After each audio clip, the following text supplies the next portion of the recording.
let's begin. Now, today we're going to go back in time to 1936, a film called Modern Times. And if you remember, I was talking a few days ago about modern and postmodern and the difference between how the modern age sort of came to an end in most people's academic views around about the time of the World War II sort of way of thinking. And this literally is modern times. The film depicts the modernism way of thinking. Modern Times is a black and white silent comedy. It was written and produced and directed by Charlie Chaplin and starred Charlie Chaplin. And it also starred his then-girlfriend, Paulette Goddard. Modern Times represents the final times that Charlie Chaplin would use his Little Tramp as a main character. And also, it was one of the first times that he would try to use sound in a film. He'd denied using sound for so long. Though the Little Tramp sections in the film are always going to be silent in here. There is sound in the film, but not in the Little Tramp pieces. The story begins with a factory worker in a modern factory. And I say modern factory, this is very, very much mass production. So, you know, the world had moved away from batch production to mass production. It had also moved into well, his job was to stand at a conveyor belt and tighten pairs of nuts on items as they pass by.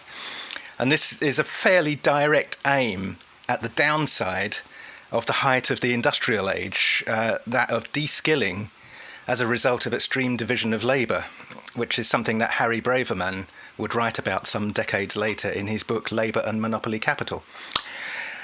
The Little Tramp character gets caught up in a big machine, as you can see, which could be a metaphor. The Little Tramp character suffers a delusional spell and causes chaos.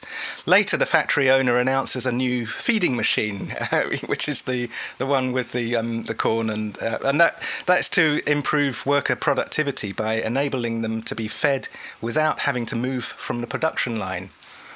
And the machine, of course, malfunctions hilariously. He recovers from a resulting breakdown in a hospital and mistakenly when he gets out, heads a communist demonstration march, and then, as a result of that, gets thrown into prison, where he accidentally sprinkles cocaine on his food and gets high. Yes. And then inadvertently foils an escape attempt. And the inclusion of drugs and their effects was quite a risky move, even back then, as the production code since 1930, and this is a 1936 film, the production code since 1930 explicitly deterred films from featuring drugs, among other immoral things. He gets out of jail, free, finds a job, meets a girl who's the gamine, Paulette Goddard. They have adventures together, in and out of luck, in and out of various jobs to make ends meet, and so the film goes on. Now, Charlie got the idea for Modern Times while promoting a previous film on a European tour. The conditions were terrible that he saw as a result of the Great Depression, which was only a few years before that. And he also discussed modern technology with Gandhi, who opposed it, but Chaplin didn't quite understand why he opposed it. The film was originally going to be his first talkie, and he prototyped a lot of the film in sound, but in the end he didn't go for as much sound as he'd planned. But he gave up on all of that, and whilst it had sound, it only had a small amount of spoken dialogue in parts other than The Little Tramp. Criticism mounted when it was released, as the rest of the industry had actually moved on and been producing actual talkies for some years. The film was shot at 18 frames per second, which is silent speed, but it was projected at 24 frames per second, which is sound speed in America. Well, everywhere, actually. Chaplin composed the score himself with assistance. The film was more successful commercially in the UK than it was in America. It was an overtly political film, to the extent that Nazi Germany's propaganda minister, Joseph Goebbels, banned the film because of alleged advocacy of communism. Now, Chaplin himself was British. He was born in Walworth in London.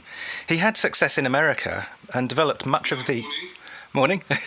He had success in America and developed much of the early film industry's tricks and techniques, as we saw here. Now, later he would team up with two other colleagues to form United Artists to take control of distribution of their own films. He became accused of being a communist by the FBI, who revoked his re-entry permit. So he cut his ties with America, and basically he was glad to be done with America, which he thought was had effectively politically gone down the pan. So he cut his ties with America to live in Switzerland. Okay, that's 1936, Modern Times, which is Charlie Chaplin. Thank you